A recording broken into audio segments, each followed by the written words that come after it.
Bismillahirrahmanirrahim. Assalamualaikum warahmatullahi wabarakatuh. Alhamdulillahirabbil alamin.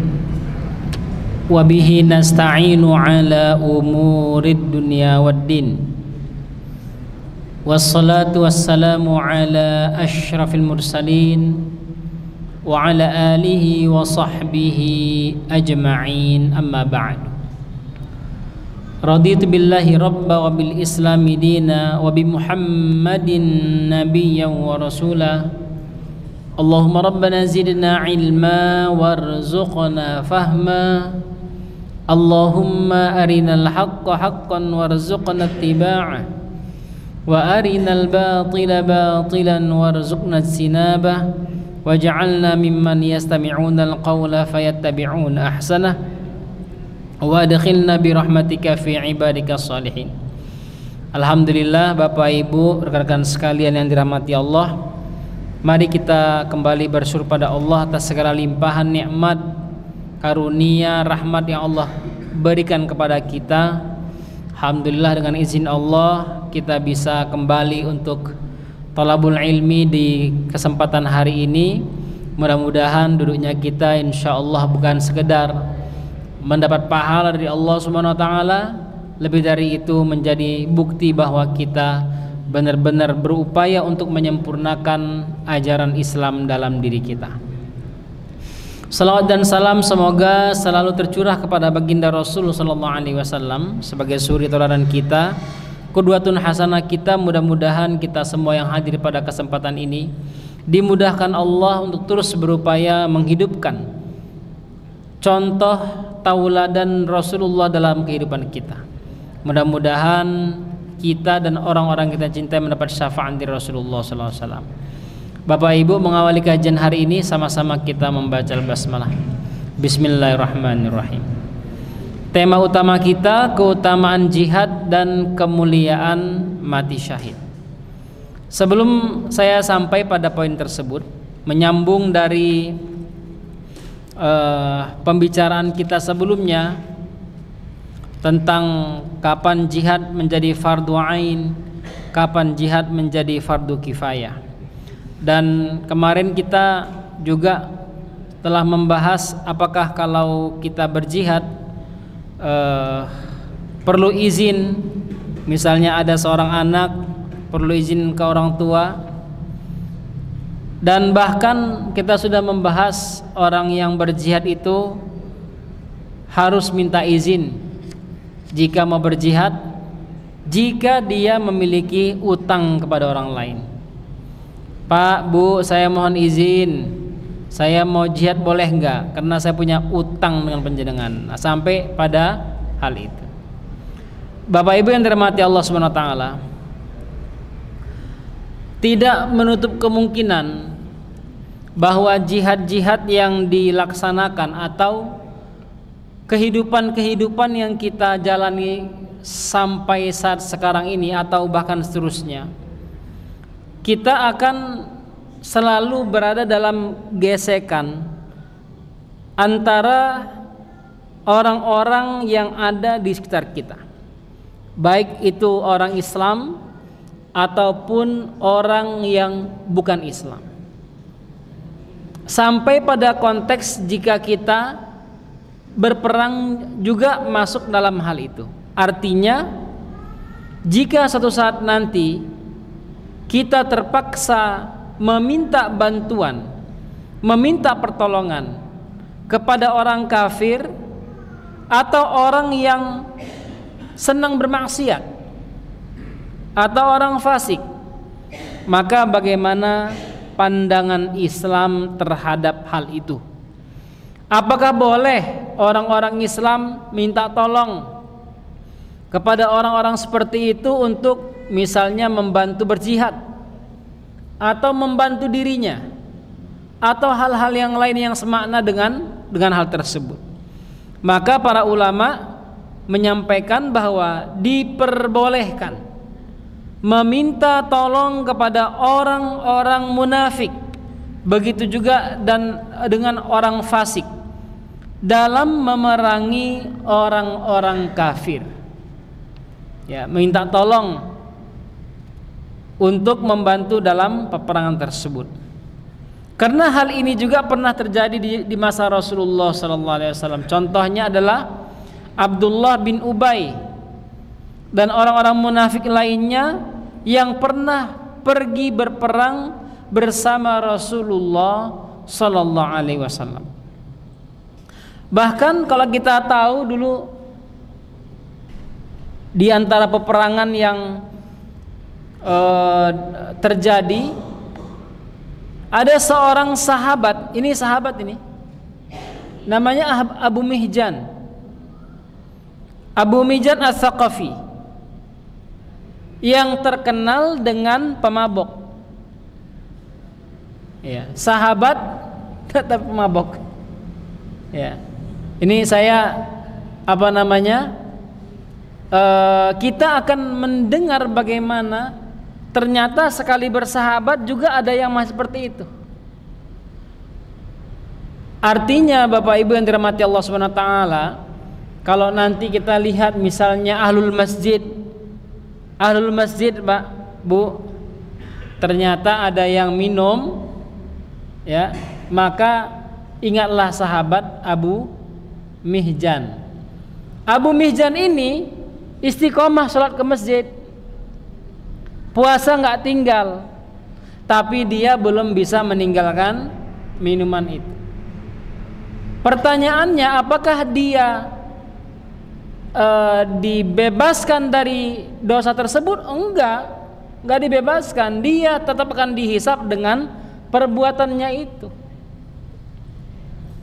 Nah, Abu Mihjan ini salah seorang sahabat yang sangat berjasa dalam peperangan melawan Persia, yang waktu itu di masa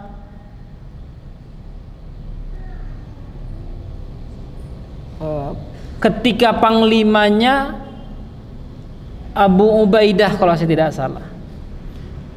Abu Mihjan ini di penjara sama Abu Ubaidah karena khawatir mempengaruhi sahabat yang lain. Wong itu minum dia mabok, kuat kok berperang, berarti kita sama dong. Takut kamu di penjara. Pas penjara, perang berkecamuk agak dahsyat. Terdengar para sahabat infonya mulai banyak yang meninggal. Abu Mihjan dalam keadaan agak-agak sempoyongan, mendengar itu kebakar semangat dia. Waktu itu ada perempuan di situ yang yang dia adalah istrinya dari panglima perang. Dia bilang gini, "Bu, tolonglah Bu, hati saya nggak kuat mendengar jeritan-jeritan tersebut. Bebaskan saya akan kembali lagi setelah saya menang." Dia bilang gitu. Baru perempuan itu bilang, "Kamu berjanji atas nama Allah dan Rasulnya?" "Saya berjanji, saya tidak akan lari. Tolong izinkan saya membawa pedang dan kuda tersebut." Akhirnya diizinkanlah dia, Pak. Masya Allah, dia melaju begitu pesat, bagian anak panah, yang tidak ada orang yang mampu untuk memberhentikannya sampai menang, Pak. Sampai menang melawan Romawi. Lalu Abu Ubaidah lihat, kok Abu Mihjan nggak ada di penjara? Dilihat kuda udah nggak ada lagi. Wah, berarti ini perbuatannya Abu Mihjan ini yang mengobrak-abrik musuh. Setelah usai, dia kembali, Pak, masuk penjara lagi, Pak. Nah, Bapak Ibu yang dirahmati Allah Subhanahu wa taala, bukan hanya itu, bahkan Rasulullah sallallahu alaihi wasallam ketika kita membaca Fathul Makkah, pasukan yang bergabung dengan Rasulullah itu juga kebanyakan sebagiannya bukan orang-orang Islam, tetapi orang-orang yang bukan Islam tapi loyal kepada Rasulullah sallallahu alaihi wasallam. Hadirin rahimakumullah.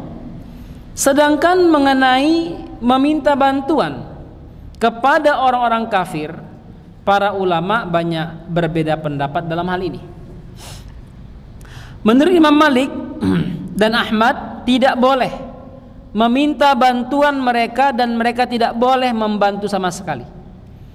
Menurut Imam Malik, kecuali jika mereka menjadi pembantu bawahan orang-orang Islam, hal itu dibolehkan untuk meminta bantuan mereka.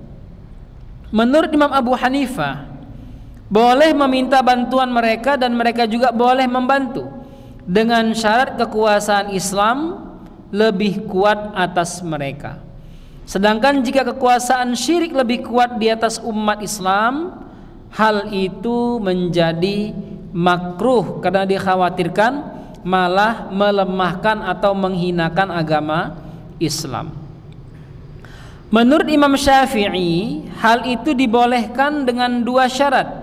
Pertama, umat Islam sedikit dan orang-orang kafir banyak. Kedua, orang-orang kafir tersebut diketahui mempunyai pandangan yang baik tentang Islam dan mulai tertarik dengan agama Islam. Jika mereka ikut serta dalam jihad, mereka akan mendapat bagian harta yang tidak termasuk ghanimah. Nah, kalau kita menilik sejarah hijrahnya Rasulullah sallallahu alaihi wasallam, Rasulullah sallallahu alaihi wasallam juga memanfaatkan jasa Abdullah bin Uraikid, seorang petunjuk jalan yang sangat ahli untuk membaca peta perjalanan aman kalau melarikan diri. Dan dia orang Makkah, orang bukan Islam, tetapi dia profesional. Rasulullah sallallahu alaihi wasallam membayar Abdullah bin Uraikid untuk membantunya pergi hijrah dari Makkah ke Madinah dengan jalan dan strategi yang sudah disepakati. Yang kedua, pasca Rasulullah sallallahu alaihi wasallam diusir, dicemooh dari Taif, Rasulullah balik ke Makkah. Di waktu itu tidak ada lagi orang yang mampu membantu Rasulullah. Tidak ada orang Islam yang sanggup membantu Rasulullah, termasuk Abu Bakar nggak bisa. Lalu Rasulullah meminta perlindungan, meminta perlindungan dari seorang kafir Quraisy namanya Mut'im bin Adi. Orang ini memiliki tempat strategis pada penduduk Makkah dan Rasulullah dilindungi oleh Mut'im bin Adi. Artinya ada masa-masa memang kita boleh meminta bantuan kepada mereka untuk melindungi baik agama ataupun diri kita.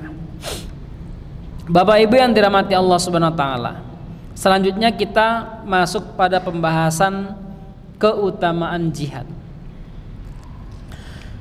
Jihad adalah salah satu ibadah tatawwu' yang paling tinggi nilainya.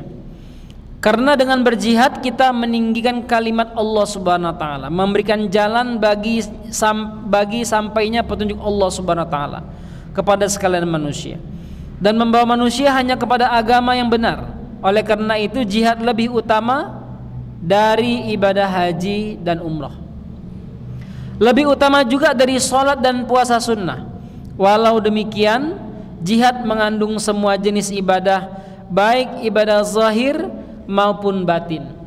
Dan luar biasanya perbedaan pemahaman tentang ibadah batin atau spiritualitas ini antara Islam dengan agama yang lain itu jauh sekali. Islam memberitakan kepada kita, menjelaskan kepada kita bahwa amalan spiritual yang paling tinggi itu jihad. Jihad bukan rahbaniyah menyendiri. Kalau kita lihat agama lain, maka mereka akan menjadikan penyendirian itu adalah ibadah paling tinggi. saya pernah ngobrol dengan salah satu pemuka agama di Yogyakarta ini.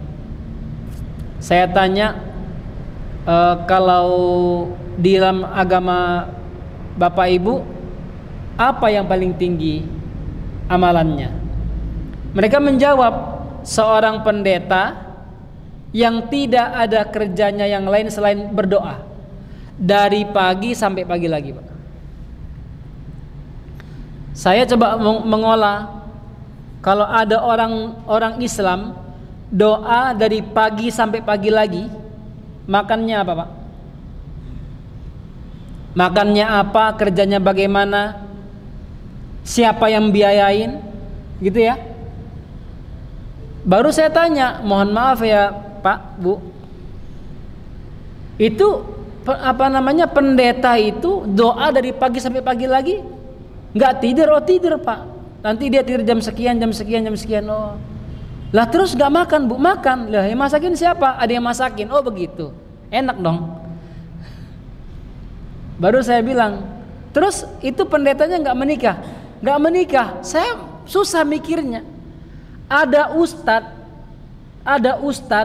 keren banget, tahajudnya keren, sholatnya keren, ekonominya keren, nggak menikah, Pak. Kira-kira bapak-bapak, ibu-ibu mikir apa sama dia? Ini ustadznya sehat atau enggak ini? Kan gitu ya. Saya bilang, mohon maaf ya Bu, kalau ada Bu yang Pak ustadz yang begitu keren Pak, dia tetap nikah Pak. Saya bilang, ini tetap pasti nikah. Karena nggak mungkin dia bisa menahan diri sendirian, Pak. Yastakhfuna minan nas wa la yastakhfuna minallah wa huwa ma'ahum. Orang soleh itu bukan hanya sekedar soleh di halayak ramai, tapi soleh saat dia berada sendirian, soleh saat dia sendirian megang HP, nggak ada yang lihat, nggak ada yang pantau dia buka apa. Ujian terberat kesolehan itu saat sendirian. Kalau rame-rame begini nggak ada yang tahu bobroknya saya, nggak ada yang tahu bobroknya kita. Tapi saat kita sendirian, hanya Allah yang tahu. Dan Allah katakan, wa huwa ma'akum, dan dia bersama kalian saat kalian sendiri. Apa yang kita buka? Makanya orang yang soleh itu saat dia soleh di depan orang lain, dan bisa tahajud malam saat orang-orang tertidur. Itu orang soleh sebenarnya. Saya bilang, baru beliau jawab begini, pasti Tuhan menjaga dia. Oh barakallah. Ini agama lain loh ini Pak ya. Tapi dalam Islam, spiritualitas paling tinggi, rahbaniyah paling tinggi saat seorang memutuskan saya berangkat jihad. Kenapa? Karena di saat itu dia mengalahkan ego dirinya, mengalahkan dirinya yang saya mau tidur dengan istri saya mau membelai anak-anak saya mau makan enak, saya mau bisnis, saya mau jaga ekonomi saya. Tetapi dia katakan saya mau jihad, dan tantangan jihad itu hanya satu dari dua: pulang dengan kemenangan atau mati di medan perang. Cuman itu aja pilihannya. Makanya para ulama mengatakan dia adalah menjadi tanda atau simbol spiritualitas tertinggi dalam Islam. Makanya ketika para sahabat dipanggil untuk jihad, lalu mereka tidak mau berjihad tanpa ada alasan uzur yang syar'i, mereka bisa dicap munafik dalam Islam. Silakan nanti kita baca surah At-Taubah ayat 117 tentang 3 orang sahabat yang tidak ikut perang lalu dihukum oleh Allah Subhanahu wa taala. Bapak Ibu yang dirahmati Allah Subhanahu wa taala, tentang jihad ini begitu banyak ayat yang berkenaan dengan perintah berjihad, mengorbankan jiwa dan raga serta harta untuk Allah Subhanahu wa taala yang merupakan buah dari cinta, iman dan keyakinan serta tawakal kepada Allah Subhanahu wa taala. Allah berfirman, sesungguhnya Allah telah membeli Sesungguhnya Allah telah membeli dari orang-orang mukmin diri dan harta mereka dengan memberikan surga untuk mereka. Mereka berperang pada jalan Allah, lalu mereka membunuh atau terbunuh. Itulah janji yang benar dari Allah Subhanahu wa taala di dalam Taurat, Injil dan Al-Qur'an. Artinya ini ayat yang sama, Pak. Perintah yang sama ada di Taurat, ada di Injil. Kalau Taurat atau Injilnya masih sama seperti yang dipegang oleh Nabi Musa atau Nabi Daud alaihissalam. Kalau masih sama begitu ya. Kalau beda berarti bukan Taurat yang dimaksud, bukan Injil yang dimaksud. Dan siapakah yang lebih menepati janjinya selain daripada Allah Subhanahu wa taala? Maka bergembiralah dengan jual beli yang telah kamu lakukan itu, dan itulah kemenangan yang besar. Islam benar-benar mengagungkan jihad. Dalam banyak surat dan ayat Al-Quran disebutkan pujian untuk orang-orang yang berjihad dan celaan kepada orang-orang yang meninggalkannya. Mereka yang meninggalkan jihad sering disebut sebagai munafik dan orang yang berpenyakit dalam hatinya. Para mujahidin adalah orang-orang yang terbaik di muka bumi ini. Rasulullah sallallahu alaihi wasallam bersabda, "Ala ukhbirukum bi khairin nasi rajulun mumsikun bi anani farsihi fi sabilillah. Ala ukhbirukum billadhi yatluhu rajulun mu'tazilun fi ghunaimatin lahu yuaddi haqqallahi fiha. Ala ukhbirukum bi syarrin nas rajulun yus'alu billah wala yu'ti bihi." Maukah ku beritahu kalian tentang orang yang paling baik, orang yang terbaik? Dia adalah orang yang memegang tali kekang kudanya di jalan Allah. Maukah ku beritahukan kalian orang yang terbaik setelahnya? Dia adalah orang yang sendirian bersama ghanimah yang kecil, namun dia menunaikan kewajibannya kepada Allah Subhanahu wa taala. Maukah ku beritahu kalian tentang orang yang terburuk? Dia adalah orang yang diminta sesuatu sambil bersumpah dengan nama Allah, tapi dia tidak memberi. Bapak Ibu yang dirahmati Allah, kalau ada siapapun, bahkan kalau datang orang yang bukan Islam sekalipun, Pak, dia bilang gini, dengan nama Tuhan yang Maha Esa, tolong bantu saya. Lalu kita bilang, Pak, ente buat nama-nama Tuhan, enggak ada. Nah kita bantu, Pak. Hati-hati, Pak. Ya, hati-hati. Kenapa? Khawatir kita menjadi orang yang paling buruk.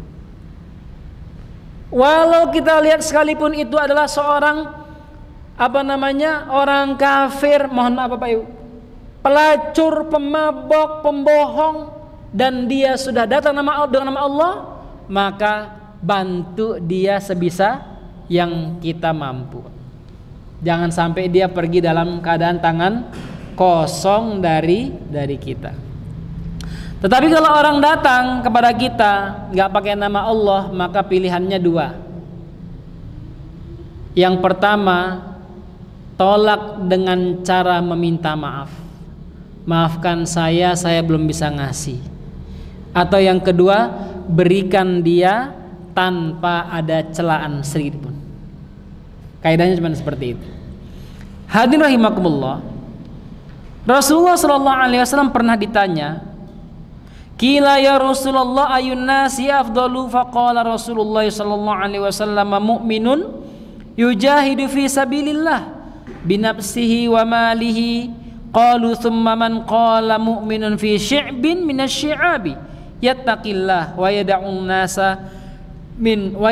nasa min syarrihi. Rasulullah pernah ditanya, siapakah manusia yang paling baik? Rasulullah sallallahu alaihi wasallam menjawab, seorang mukmin yang berjihad di jalan Allah Subhanahu wa taala. Mereka bertanya lagi, dengan harta dan jiwanya, dengan jiwa dan hartanya. Mereka bertanya lagi, kemudian siapa lagi? Rasul menjawab, seorang mukmin yang menyendiri di sebuah celah bukit dan tidak menyusahkan orang lain. Bapak Ibu yang dirahmati Allah Subhanahu wa taala, dalam hadis ini ada beberapa pelajaran berharga yang mungkin pernah kita dengar. Pertama tentang menyendiri, ya, perintah menyendiri atau yang disebut dengan uzlah. Di zaman fitnah kalian akan mendapatkan bahkan sampai tembok sendiri bisa membuat fitnah. Maka jika kalian temukan masa itu, kata Rasulullah, beruzlahlah kalian, menyendirilah kalian di tempat celah-celah bukit yang tidak ada orang selain kalian di sana. Nah, bahasa uzlah ini digunakan oleh sebagian orang yang memandang bahwa hidup menyendiri lebih utama daripada bergaul dengan orang lain. Seperti kita ketahui, orang-orang berbeda pendapat dalam hal ini. Di antaranya menurut mazhab Syafi'i dan sebagian besar ulama, bergaul dengan orang lain lebih utama jika memang bisa diharapkan selamat dari fitnah-fitnah yang bisa muncul. Artinya kalau kita tidak terpaksa beruzlah, maka menjadikan orang di sekitar kita sebagai lahan belajar, lahan dakwah, lahan tarbiyah, edukasi, pendidikan, maka itu lebih utama daripada uzlah. Jumhur ulama yang memandang bahwa bergaul lebih utama memahami bahwa hadis ini menyebutkan uzlah adalah ketika masa peperangan dan zaman fitnah, atau diperuntukkan bagi orang yang membahayakan orang lain, atau tidak sabar dalam menghadapi orang lain, atau keadaan-keadaan lain yang menjadikan hadis ini bermakna khusus, bukan untuk semua orang. Sebab kalau kita lihat para nabi dan rasul, sahabat, tabi'in dan para ulama, ahli zuhud dan lain sebagainya, mereka pun bergaul dengan orang lain dalam kehidupan sehari-hari. Kenapa? Karena kalau kita bergaul dengan orang lain, kita akan mendapatkan banyak manfaat. Kita bisa salat berjamaah, kita bisa membentuk komunitas yang baik-baik, menghilangkan kemungkaran, menyuruh kepada yang ma'ruf dan lain sebagainya. Apalagi Rasulullah sallallahu alaihi wasallam ketika ditanya tentang keselamatan, ya, kalau saya ada di tempat yang seperti ini bagaimana ya Rasulullah? Rasul bilang begini, jagalah lisanmu, luaskanlah rumahmu, dan tangisilah kesalahanmu, daripada kita beruzlah. Kalau seandainya masa fitnah itu benar-benar kita harus beruzlah, maka kita harus memahami teks hadis yang lainnya. Bapak Ibu yang dirahmati Allah Subhanahu wa taala, bagi para mujahid Allah janjikan surga.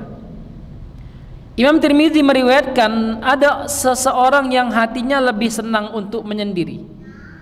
Kemudian dia bertanya kepada Rasulullah tentang hal itu.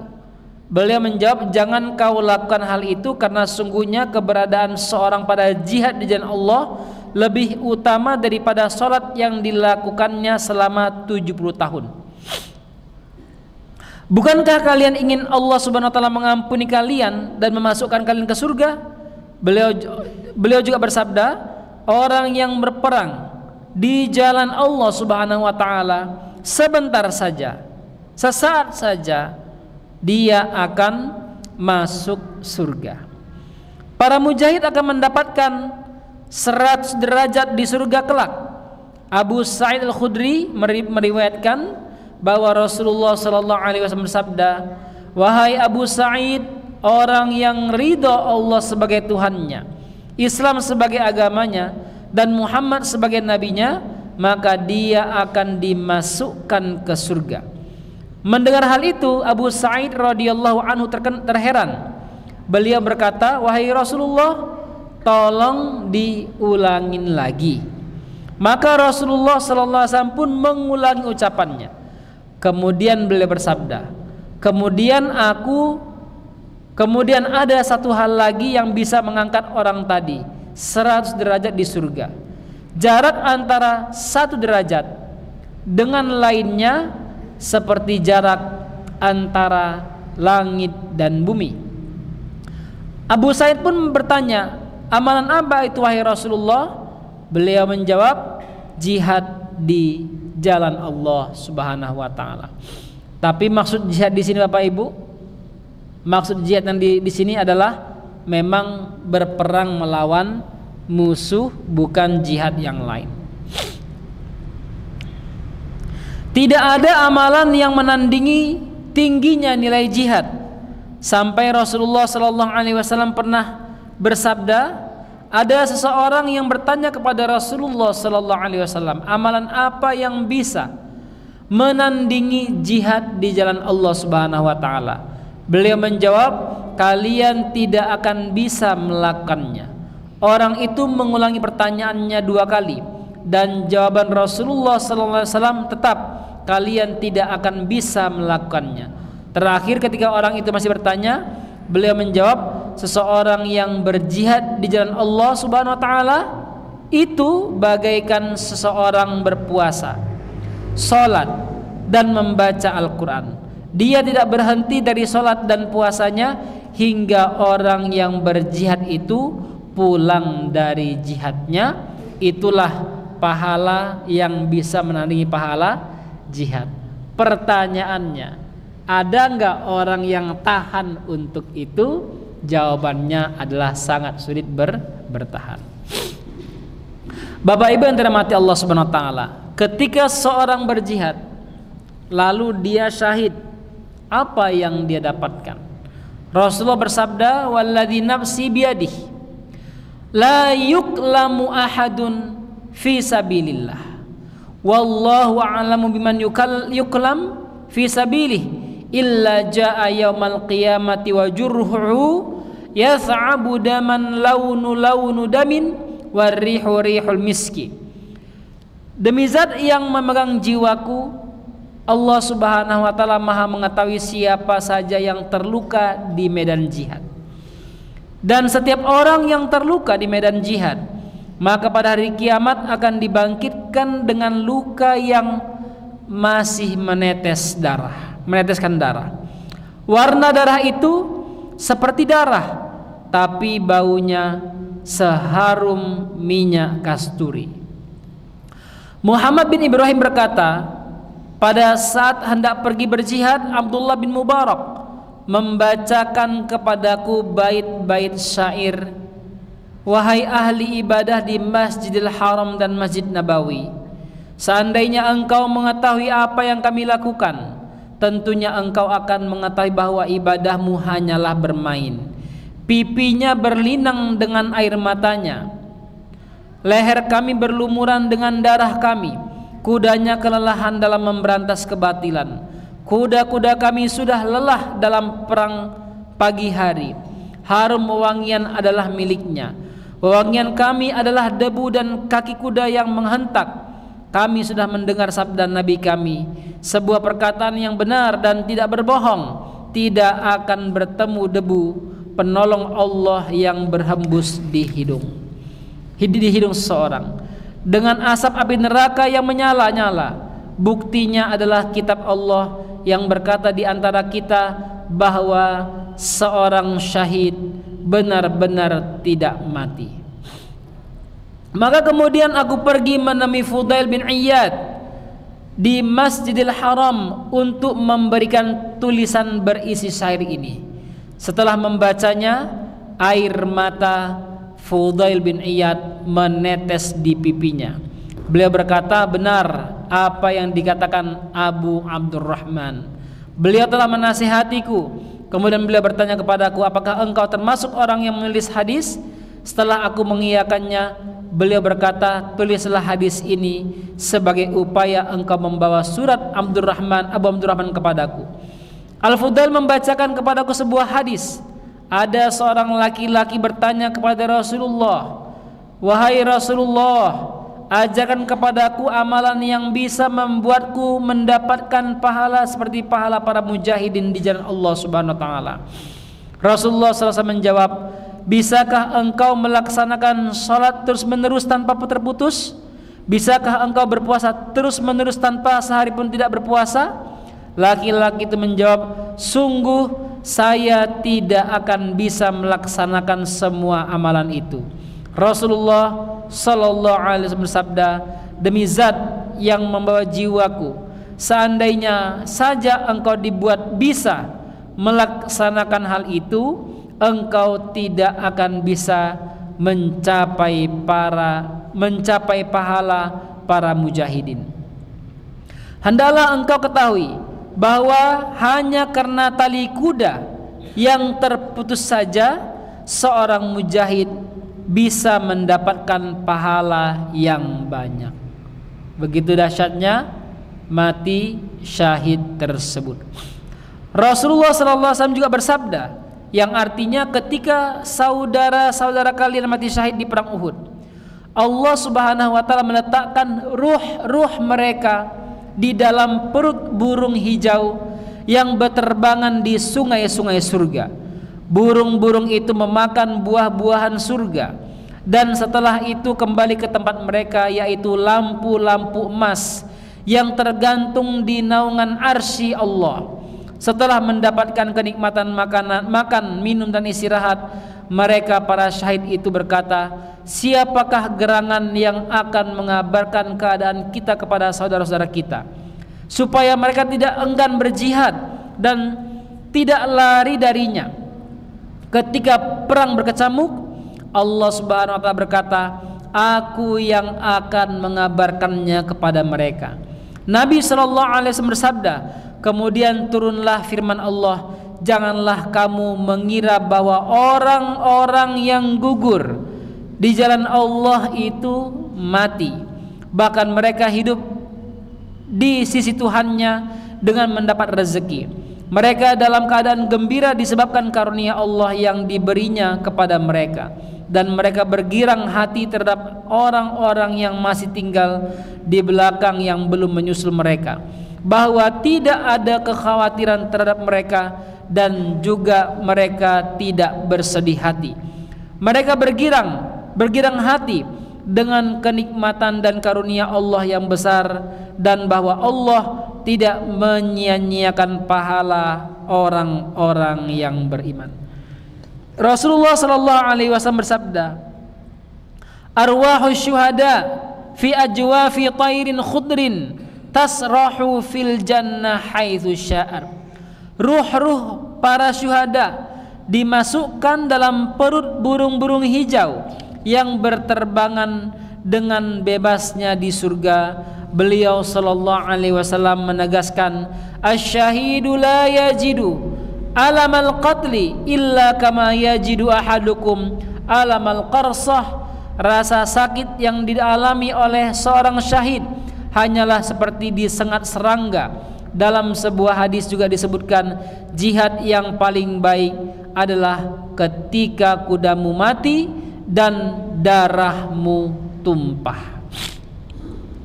Jabir bin Atik radhiyallahu meriwayatkan bahwa Rasulullah bersabda, asy-syahadatu sab'un siwal qatli fi sabilillah, al-mat'unu syahid wal ghariqu syahid wa sahibu dzatil janbi syahid wal mabtunu syahid wa sahibul hariki syahid walladzi yamutu tahtal hadmi syahid wal mar'atu tamutu bi jum'in syahid.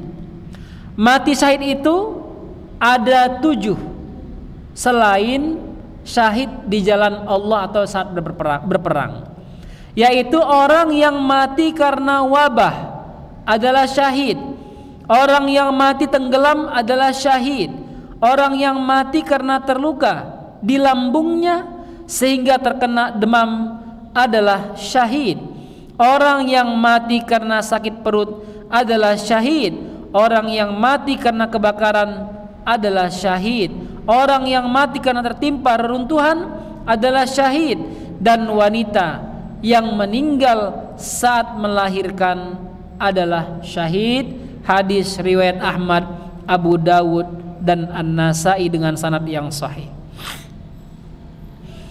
Dalam hadis yang lain Rasulullah bertanya, "Ma ta'udduna syahida fikum?" Qalu ya Rasulullah, "Man qutila fi sabilillah fahuwa syahid." Qala inna syuhada'a ummati idzan la qalilun. Qalu faman hum ya Rasulullah? Qala man qutila fi sabilillah fahuwa syahid. Wa man mata fi sabilillah fahuwa syahid. Wa man mata fit ta'uni fahuwa syahid. Wa man mata fil batni fahuwa syahid. Menurut kalian siapa saja yang mati syahid? Para sahabat menjawab, orang yang meninggal di medan pertempuran adalah yang syahid. Beliau berkata, kalau begitu umatku yang mati syahid sangatlah sedikit. Karena Abu Bakar meninggal di mana? Meninggal tempat tidur. Umar meninggal tempat tidur. Utsman meninggal dibunuh tempat tidur. Sampai Khalid bin Walid juga meregang nyawa di tempat tidur. Tapi semua mereka meninggal dalam keadaan sakit, demam dan sebagainya. Kata Rasulullah, kalau begitu yang syahid sangatlah sedikit. Sahabat balik bertanya, kalau begitu siapakah mereka wahai Rasulullah?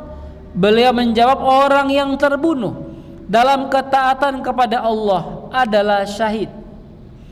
Orang yang meninggal dalam ketaatan kepada Allah adalah syahid. Orang yang mati karena wabah penyakit adalah syahid. Orang yang mati karena sakit perut adalah syahid. Orang yang mati karena tenggelam adalah syahid. Artinya, kalau ada orang yang terbunuh gara-gara dia membela kebenaran, memperjuangkan keadilan, artinya memperjuangkan sesuatu yang hak, maka dia sedang berjihad di jalan Allah.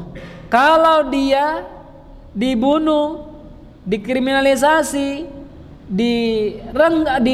cabut nyawanya oleh orang-orang yang tidak bertanggung jawab, maka sama dengan dia syahid di jalan Allah Subhanahu wa taala. Kita dengarkan azan terlebih dahulu, Bapak Ibu.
Bapak Ibu yang dirahmati Allah, kita lanjut sedikit. Dari hal-hal yang tadi kita sampaikan, jelaslah bahwa para syuhada, orang-orang yang mati syahid, mendapatkan pahala dan ganjaran yang begitu tinggi. Tetapi tidak semua syahid ini mendapatkan pahala yang dimaksud. Karena ada dua macam orang yang terhindar atau terhalang dari hal ini. Yang pertama adalah ketika dia berjihad lalu niatnya untuk dunia, niatnya untuk dipanggil orang sebagai pemberani, supaya disebut pahlawan. Sebagaimana hadis baginda sallallahu alaihi wasallam yang menyebutkan tentang 3 macam orang yang meninggal dalam keadaan mulia tetapi ditolak oleh Allah Subhanahu wa taala. Yang pertama adalah seorang yang belajar dan membaca Al-Qur'an. Dia meninggal lalu di akhir Allah tanya, "Untuk siapa engkau belajar? Untuk apa engkau membaca Al-Qur'an?" Dia bilang, "Ya Allah, aku baca Quran hanya untukmu, menuntut ilmu hanya untukmu." Kata Allah, "Engkau bohong. Kamu menuntut ilmu, menghafal Al-Quran supaya disebut sebagai penuntut ilmu, ulama, hafiz Al-Quran, dan sudah kamu dapatkan, maka sekarang terimalah balasannya." Allah perintahkan malaikat untuk menyeret orang ini ke neraka dalam keadaan wajahnya yang terseret ke tanah. Dahsyat, Pak. Makanya kalau seandainya nanti ada anak-anak kita, ada keluarga-keluarga kita yang habis Quran, kan sering itu dibuat namanya itu Arfiansah Harahap Al-Hafiz. Nggak usah deh, udah simpan aja Al-Hafiznya, simpan aja di hati, nggak usah tambah-tambahin nama. Makanya kalau saya ditanya, "Ustadz, namanya siapa?" Arfiansah Harahap. Itu aja, ya itu aja nama saya. Loh, panjang mintanya nama lengkap ya Arfiansah Harahap. Kalau diminta pakai gelar saya berikan, kalau enggak ya itu nama lengkap saya. Nggak usah pakai gelar. Yang kedua, seorang dermawan dihadapkan kepada Allah Subhanahu wa taala. Allah tanya, "Wahai kamu, kenapa kamu suka bersedekah, suka berinfak?" Dia bilang, "Ya Allah, tidak satu pun jalan yang aku lewati kecuali aku bersedekah, berinfak hanya mengharap ridhamu." Kata Allah, "Kamu bohong. Kamu bersedekah supaya disebut orang baik, orang dermawan, dan sudah kamu dapatkan sebutan itu." Lalu Allah perintahkan malaikat untuk mencampakkan orang tersebut ke neraka. Yang ketiga, orang yang mati syahid di medan pertempuran. Allah tanya, kamu kenapa kamu mati syahid Allah di jalan di peperangan?" Kata orang ini, "Ya Allah, tidaklah aku syahid kecuali hanya mengharap ridhamu." Kata Allah, "Engkau bohong. Engkau berperang supaya disebut pemberani. Mati syahid supaya disebut pahlawan. Sudah kamu dapatkan." Dan Allah perintahkan orang tersebut untuk diseret ke neraka dalam keadaan wajahnya terseret ke bawah. Ini yang pertama. Yang kedua, di antara hamba Allah yang terhalang dari syahid tersebut atau dari pahala syuhada tersebut adalah sebagaimana yang Rasul sabdakan, "Yughfaru lisyahid kullu dzanbin." Diampuni bagi para syahid seluruh dosa-dosanya, illa dain, kecuali utang. Utang adalah termasuk hak orang lain yang belum ditunaikan. Maka hal-hal lain yang berkenaan dengan hak orang lain juga mempunyai hukum yang sama.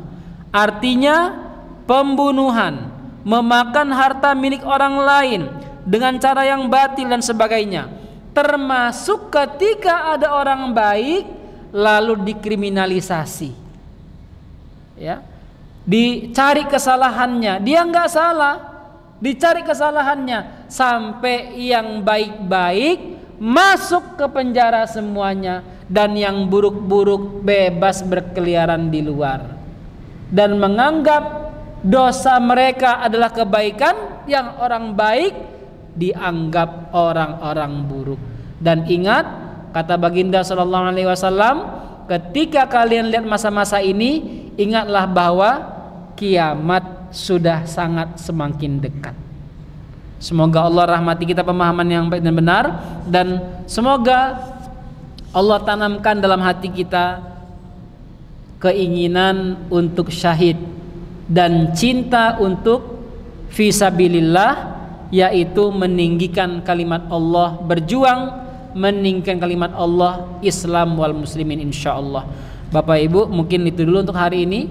Kurang lebihnya saya mohon maaf. Mari kita sempurnakan pertemuan hari ini dengan sama-sama membaca alhamdulillah dan doa kafaratul majelis. Alhamdulillah alamin, subhanakallahumma bihamdika asyhadu an la ilaha illa anta astaghfiruka wa atubu ilaik. Wal afu minkum. Wassalamualaikum warahmatullahi wabarakatuh.